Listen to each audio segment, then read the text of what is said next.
Hey everybody, it's Tyler Dockery, and I hope today is treating you well. As you can see, finally got a haircut. I look less like a homeless man and more like the real me. So this is kind of, I guess, what I'm like in real life.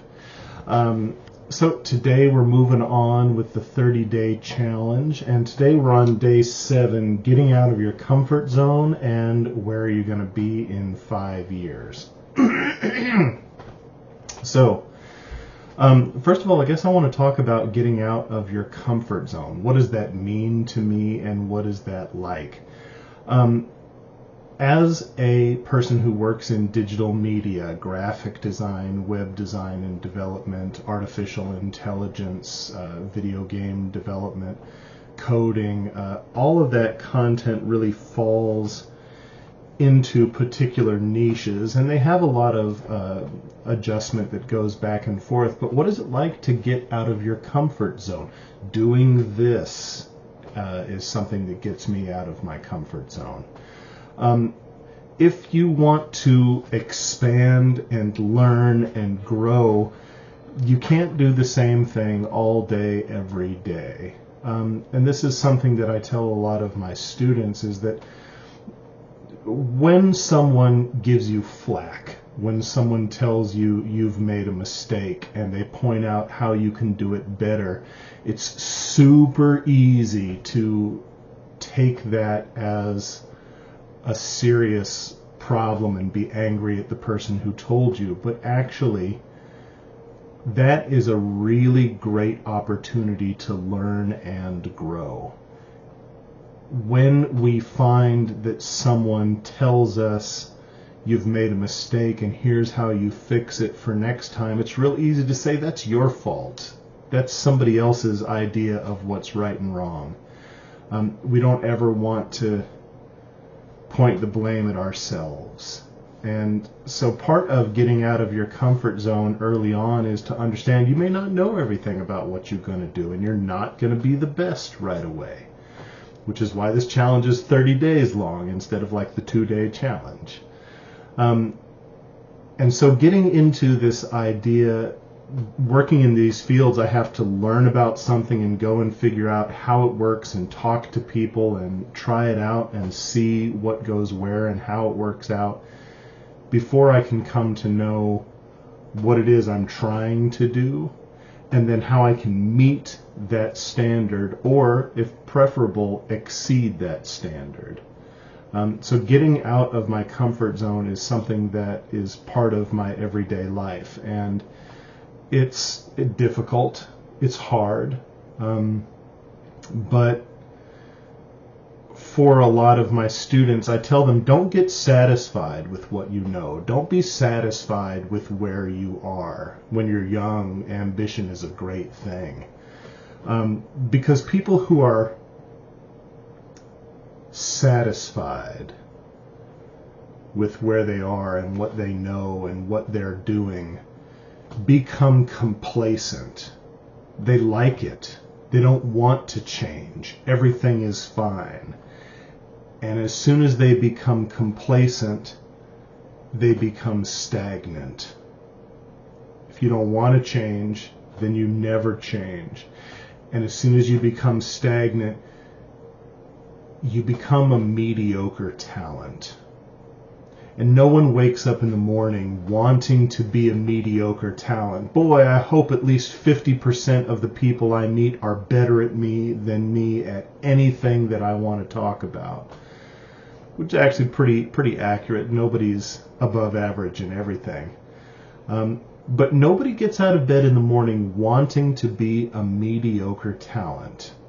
Just like if you ask anybody, what are the chances that you're going to get a speeding ticket, or be involved in a car crash, or make a poor decision, everybody thinks that we're better than average. We have a better chance of these problems, and that's just not something that really happens. And so getting out of our comfort zone is more of a way for us to blossom and grow in a specific direction. Hey, I don't like talking to people on the phone because I have a lot of anxiety. Maybe you can tell I chew my fingernails, right?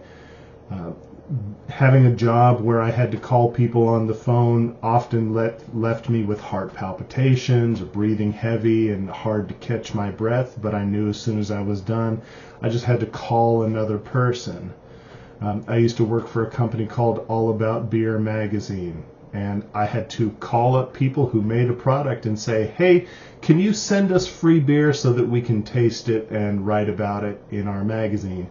And people were more than happy to do that. But for me, calling and asking for somebody for a free product was really, really hard. But by the time I explained who I was and what I was doing and how we would review their product in our magazine that was shown to this many people who love this content, by the time I got around to the ask was the easy part. And they were more than happy to send it. They just, hey, here's my email, send me a message, let me know, I'm happy to send it. And they were just super psyched that they were going to be in our magazine. But I wouldn't be able to be as comfortable on the phone as I was unless I got out of my comfort zone. So as you are going through your daily days and your daily duties and the things that you do at work, go ahead and ask for an opportunity for something that you're not good at. Go ahead and try to do something a little bit extra. You probably won't be able to do it every time, but that's okay, because you're making the effort. And later when they say, who's going to take on this new job role, they might mention you because you asked for more things. And later when they say, we can't give you more money, you can say, but I've taken on all these extra job duties and I've done a really good job. Or I've taken on these job duties and while it hasn't panned out yet, I'm really making that effort. This would be a good time for you to show your trust in my abilities. Maybe instead of a raise, you get a better title so that next time you do get that raise. Or they might not give you money for your current title, but by giving you a new title, then they can give you that raise. Something to think about. All right, the next thing I want to talk about here is, where are you going to be in 5 years? Have you ever heard that question? It's part of a lot of standard interviews. And a lot of times when they ask that question, they really, really don't care what your answer is. It doesn't matter what your answer is.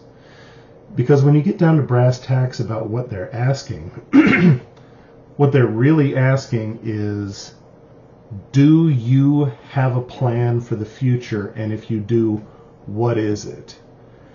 And the reason that they ask is they don't want an employee, by and large, who thinks in the short term. And if you are someone who only thinks in the short term, you need to tell them that right up front. Also, when they ask you what your plans are, if your plans don't involve their company at all, you're not a good fit. And I'll give you some examples. Where do you want to be in 5 years? Well, in 5 years, I want to be the creative director here. We don't have a creative director position for this company, and we don't have an art director here, and there's only 2 graphic designers. Oh, that person probably didn't do enough research about the company. They didn't really think about where they wanted to be.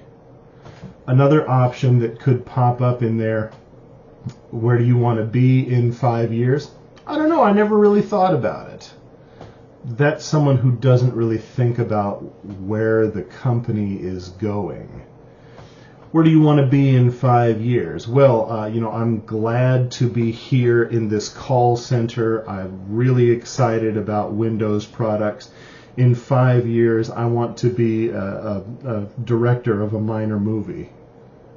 Okay, that has nothing to do with this job. And as soon as you say what it is that you really want, the person who hears that is going to know that you're not correct.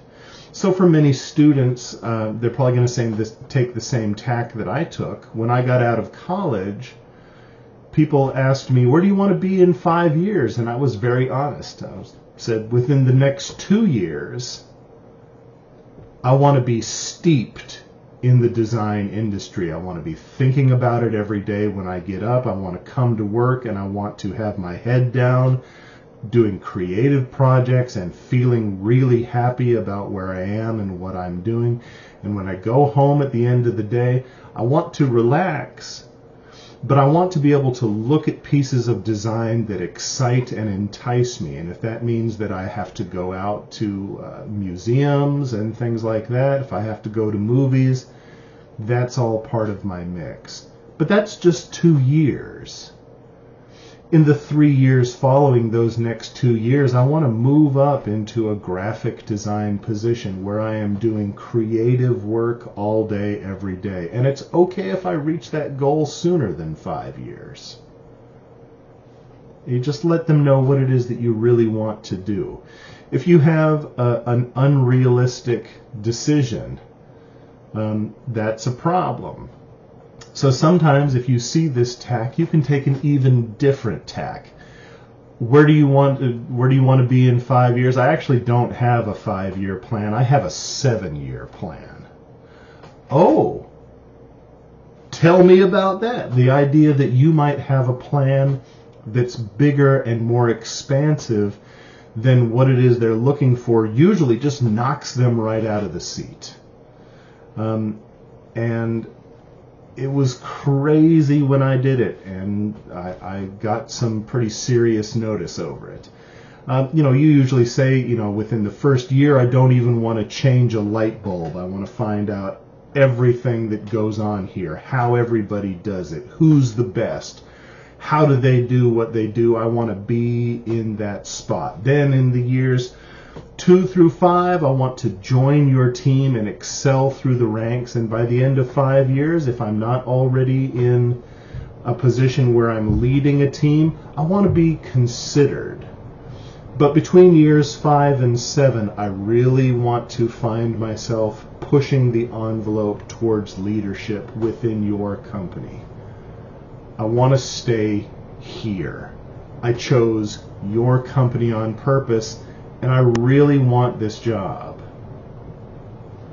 And those are the kinds of things that you can say to really grab people's attention. This might be a good time to talk about also, what do you do when you find yourself in a position that's not right for you? It happens. I took an interview one time, and by the way, I'm not going to mention who this company is. But maybe you'll know as I talk about it. I hope not, though. I'll try to obfuscate it a little bit. I took an interview at a company, and it was for a coding position. And I went and parked in front of this big building and went inside and walked in, and the lady had a very strange look because I was dressed really nicely, and she said, who are you here to see? And I mentioned, I'm here for the job interview with so-and-so. She's like, you need to leave. Go around the back of the building. There's a special entrance. You have to enter over there. And then she turned her head away, and that was the end of that. So I got out and drove around the back of the building. There was a freight elevator and 2 stairs down to a big steel door. And I opened the steel door, and I went inside, and there was just kind of like a real small area. It was probably about the size of this that had another steel door, and you went through, and they were 4 feet wide. And I went in, and as soon as I walked inside and started looking around, somebody came out of one of the offices and took me over to meet the guy who I was interviewing. And when we sat down to talk, he said, okay, here's what we do here. We're doing coding all day, every day. We're using PHP, MySQL. We're doing queries all day, every day. Someone is going to give us a list. You find people with these job titles within 100 miles of this zip code who spend this many thousands of dollars every month on this type of credit card and live in these kind of neighborhoods. And then you take that query list and you drop it down. You take all 300 of these, you save those, you put them in a particular file, and that's what you do all day, every day. You go through and you vet that list. People who are on that list, if they don't meet one of the criterias, the outliers, they'll be flagged. There are some names in the list that are there as, they call them black sheep, but there are people in the list that aren't real, and if they show up on somebody else's list, then the people who got those names get in trouble. They get kicked out or fraud. It's bad news. Anyways, it was super boring work. And they said one thing that you may also be doing is you'll be doing coding. And one of the things that we're looking for is we're looking for this many thousands of lines of code every single week. And did you have any questions about that? And I said, yes. Is that really an accurate measurement? Are thousands of lines of code really something that you use to gauge people? Because what if the thousands of code could be shrunk down into hundreds of lines? Or what if they're the wrong lines of code? You know, are numbers going to be easier to track than how well the coding works? And he's like, you're overthinking it. We just need the numbers. And so that started setting off a couple of flags for me. And he said, let me show you around. And he showed me that the building was made like a big cross with walkways through the center. And off of every line were staggered lines into these little cube farms, or you would go down a line, it would branch off, and there would be just clusters of cubes and cubicles everywhere. And every person that I walked by, and if you work there, please don't take this personally, was a very large person. And so, like, they walked in and showed me around that this will be a station much like you'll have a keyboard, you'll have a monitor, there'll be a computer.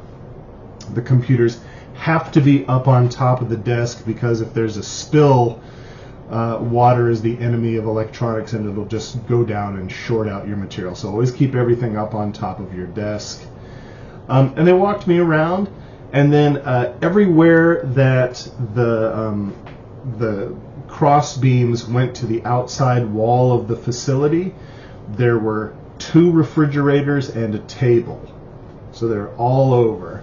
And when I went there were garbage cans that were just stacked up with trash cans. On the table were pizza boxes, and he opened up one refrigerator, and there were no shelves, and they were all filled in bottom to the top with 2 liters of Coke Classic, and the other side was bottom to the top with Diet Coke.